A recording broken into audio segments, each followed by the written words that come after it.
Sin embargo, el esclavo puede declarar: yo amo a mi señor, amo a mi esposa y amo a mis hijos, no quiero ser libre. Entonces el amo lo llevará a una puerta y públicamente le perforará la oreja. ¿Te has preguntado por qué el Señor permitió la esclavitud? ¿Habrá algo que no estamos viendo? ¿Qué significan estas leyes de hace más de 3000 años? Bueno, vamos a estudiarlo juntos en Éxodo capítulo 21.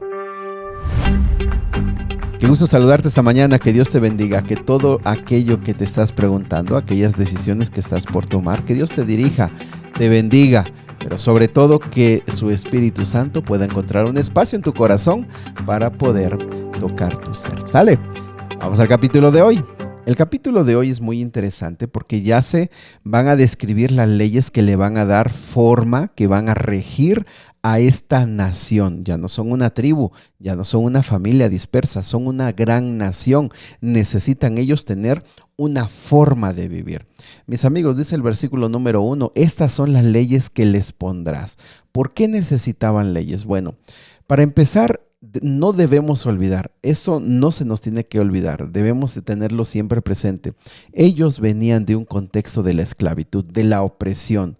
Ellos tenían una dureza de mente muy fuerte, muy grande.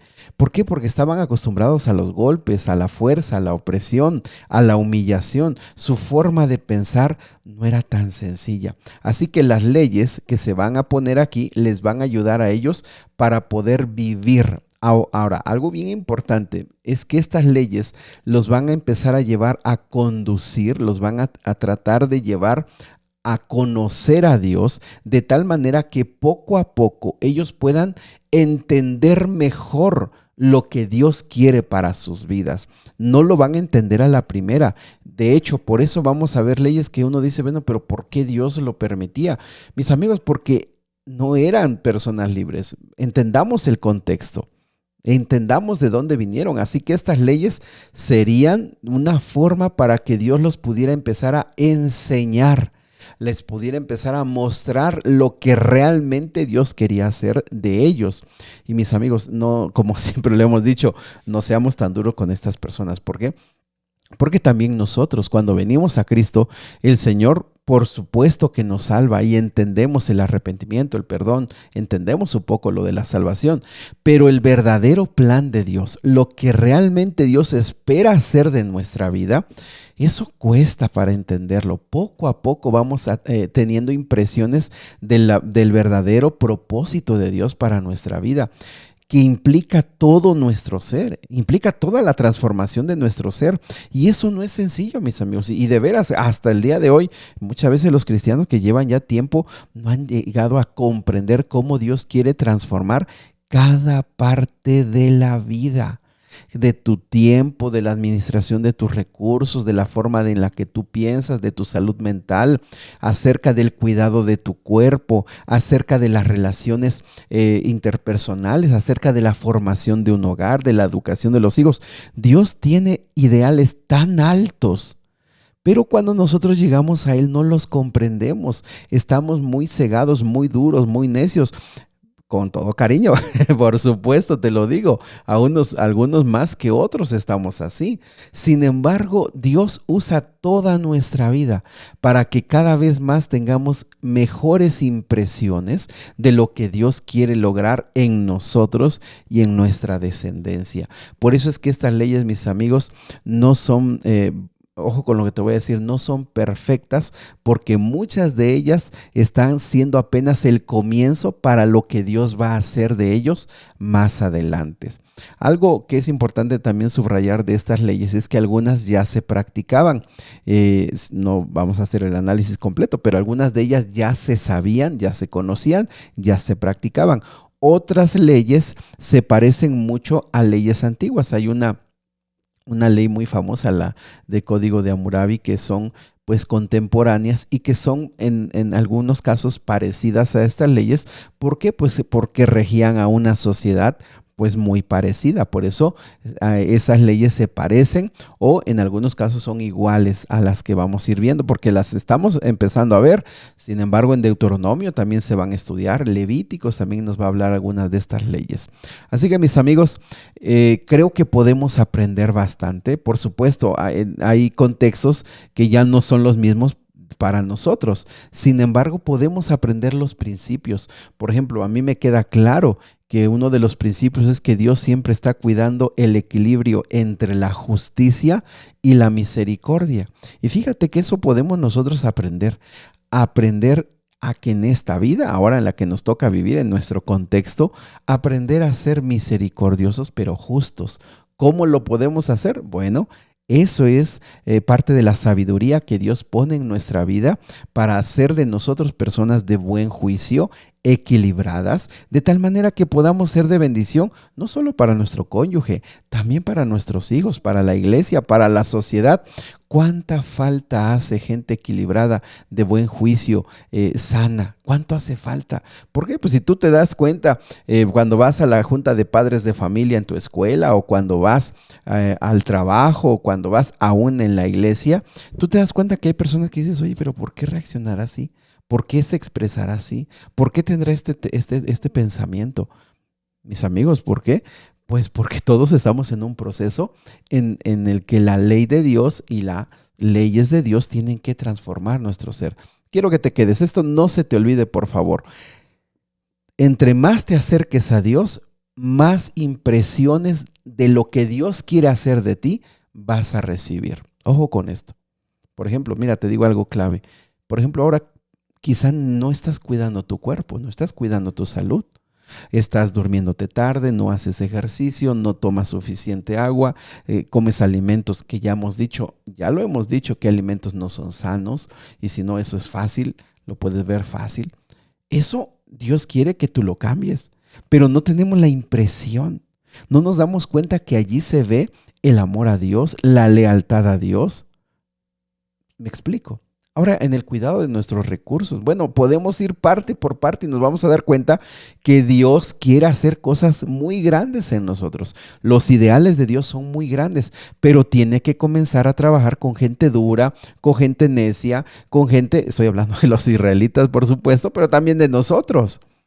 Tiene que trabajar con gente que viene de contextos muy difíciles, de hogares disfuncionales, de padres que ejercieron una violencia terrible, y Dios tiene que tomar a estas personas, los tomó a ellos y por supuesto que nos toma a usted y a mí y nos tiene mucha paciencia, nos salva, pero no quiere decir que cuando nos salva ya automáticamente mi forma de pensar, todo mi contexto se acabó, yo ya soy transformado. No, es la obra de toda la vida. Pero qué hermoso, mis amigos, qué hermoso entender que tú y yo estamos en ese proceso. Por eso te pido, por favor, métete esto en la cabeza. Necesitamos tener una mente abierta para decirle al Señor, Señor, yo no puedo seguir así, no debo seguir así. Señor, gracias, estoy entendiendo esto, lo voy a poner en práctica con tu ayuda. Ayúdame a hacerlo, porque yo no lo puedo hacer. Transforma esta parte de mi vida. ¿Me explico? Pero si tú y yo nos mantenemos en una mentalidad cerrada, decir yo soy así, yo no voy a cambiar, yo no puedo cambiar. Y es más, si nos acostumbramos a ser cristianos fieles, entre comillas lo digo, y con esos defectos, ya la verdad, amigo, usted y yo estamos mal. Así no se puede. No podemos. Nosotros debemos entender que estas leyes que se van a dictar acá son leyes que no son perfectas porque ellos eran muy duros todavía, pero que los iban a empezar a encaminar a las cosas más grandes, a las cosas mejores. Mira, ya me llevé tiempo con esto, pero te lo cuento porque varias de estas cosas las vamos a seguir viendo, así que esta mañana yo te pido que le des un repaso, veas los principios que te gusten más, tómalo para ti, apréndelo, pero lo vamos a ver pues con más detenimiento. Por ejemplo, la primera parte es el tema de la esclavitud. Dios, por supuesto que no estaba de acuerdo en eso, pero eso era una forma de vida hasta el tiempo de Jesús. Todos esos tiempos la esclavitud era. Entonces aquí se ponen leyes de tal forma que la esclavitud dentro del pueblo sería una cosa muy diferente a la esclavitud fuera del territorio de Israel. O sea, era totalmente diferente. Aquí había mucha misericordia, también había justicia, pero era de una forma que no era nada que ver con las naciones vecinas. Por supuesto, otras, como les comento, la Códigos de Hammurabi, algunas también tenían unas leyes muy buenas. Sin embargo, mucha gente, muchos pueblos eran bárbaros. Así que aquí no podemos decir Dios no ha hecho nada. Claro, Dios estaba trabajando con ellos, con corazones duros, necios, cerrados. Pero aún así, aquí del versículo 1 al versículo número 11, vemos la misericordia. Mira, por ejemplo, en el versículo 5 dice que había ocasiones, por ejemplo, si un esclavo amaba, llegaba por el trato, que Dios esperaba que hubiera ese trato amable, como de tu hermano, aunque era tu esclavo, el esclavo podía decir, mira, yo amo a mi señor. Además, él me dio una esposa. Ojo con esto, la esposa le correspondía al dueño. Y yo pues tuve hijos con ella. Yo los amo, yo me quiero quedar con él. Entonces él recibía en su oreja, a través de una lesna, una punta de hierro, un orificio, y eso dejaba claro que él era un siervo por amor, porque él lo había decidido. Y fíjense que esta va a ser una figura para el Nuevo Testamento, para usted y para mí. Cuando entendemos que Dios es totalmente bueno y somos mucho más felices y estamos mucho mejor siendo siervos de Dios, que Él nos ha dado todo, nos ha rodeado de tantas cosas y decimos, yo le quiero servir a mi Señor por amor. Quizá estuve antes por la fuerza, estuve en esclavitud, es decir, crecí aquí en la iglesia, pero no sabía yo y lo serví por a la fuerza, pero ahora yo lo amo. Fíjate, es una figura muy bonita que en el Nuevo Testamento se va a retomar. Lo que quiero dejarte a manera de resumen del versículo 1 al versículo 11 es que las leyes que aquí se establecen hacían que la esclavitud fuera mucho más llevadera, muy diferente a lo que otros pueblos hacían. También del versículo número 12 al versículo número 24 hay leyes sobre la violencia, y aquí por ejemplo dice, el que hiera, el que golpea a su papá o a su mamá va a morir. El que golpee, y bueno, aquí tú puedes darte cuenta, hay justicia, pero también hay misericordia. Hay justicia, hay misericordia. Del versículo número 26 al versículo número 30 tiene que ver también con daños que tienen animales que tú tienes bajo tu posesión y hacen daño, pues tienes que llevar la responsabilidad de eso. Pero también hay misericordia, pero también tienes que hacerte responsable. Por ejemplo, el versículo 33, si hiciste un pozo, no lo cubriste y alguien se lastima, tienes que llevar la responsabilidad. Pero también hay misericordia. Lo que vas a ver en estas leyes es un sentido de responsabilidad, un sentido de justicia, un sentido de misericordia y un sentido en que la nación pudiera trabajar ordenadamente, pudiera trabajar de la mano con Dios y pudieran ser una nación donde hubiera justicia, donde hubiera misericordia, donde hubiera responsabilidades, donde la gente supiera que tenía que cuidarse, no debiera ser una persona irresponsable, sino debías aprender a vivir dentro de ese contexto de la sociedad. Mis amigos, qué difícil es formar una nación con personas que vienen de la esclavitud. Qué difícil, pero Dios lo hizo, porque eso es la señal espiritual para nosotros ahora. Dios te recibe como vienes, Dios te recibe como estás. Así como llegas, así te ama profundamente. Eso no está en duda, eso no está en discusión. Dios te ama como llegas, pero en este caso, este tipo de leyes se asemejan a lo que Dios va haciendo en nuestra vida para transformarnos. Dios no te deja igual. Y ese es un gran problema actualmente.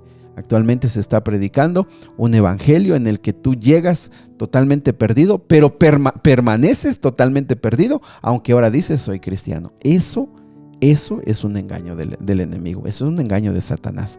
Ese es un engaño de iglesias que lo único que quieren es lucrar con dinero, es presentarte un cristianismo en el que tú te sientas bien, sigues en pecado, sigues perdido, pero ahora dices yo amo a Dios, Dios me ama. Ojo, eso no es verdadero cristianismo. Aquí en esta figura se presenta, ok, vienes de la esclavitud, vienes mal, estás totalmente perdido, pero aquí a través de mi cuidado y de mi gracia, tú vas a ser transformado. Y eso es el Evangelio, que ya lo vimos, por cierto, ya lo vimos en el Nuevo Testamento. Por la gracia de Dios, por su misericordia, por su cuidado, por su paciencia, Él va transformando todos los días tu vida. Así que vamos a estudiar, mis amigos. Yo creo que vamos a aprender mucho. Vamos a tomar varios principios para poderlos aplicar al día a día con nuestros hijos, en el trabajo, en la escuela. Hay mucho que aprender aquí. Me parece que se va a poner muy interesante. Muy bien, de estas, ¿cuáles te gustan? ¿Cuáles te llaman la atención? Analízalo, piénsalo, cuál puedes poner en práctica hoy, cuál dices, esta ley me ayudó para resolver una situación que yo tenía. Dios te va a dar sabiduría, eso me encanta. Dios nos va a dar mucha sabiduría en aprendiendo, claro, con su bendición. Vamos a aprender mucho para el día a día, de tal manera que seamos personas de bendición. Padre, nos ponemos en tus manos y te pedimos que hoy nos bendigas, que estés a nuestro lado y que tu bendición nos cubra. En el nombre de Jesús. Amén. Que Dios te bendiga, que tengas un excelente día.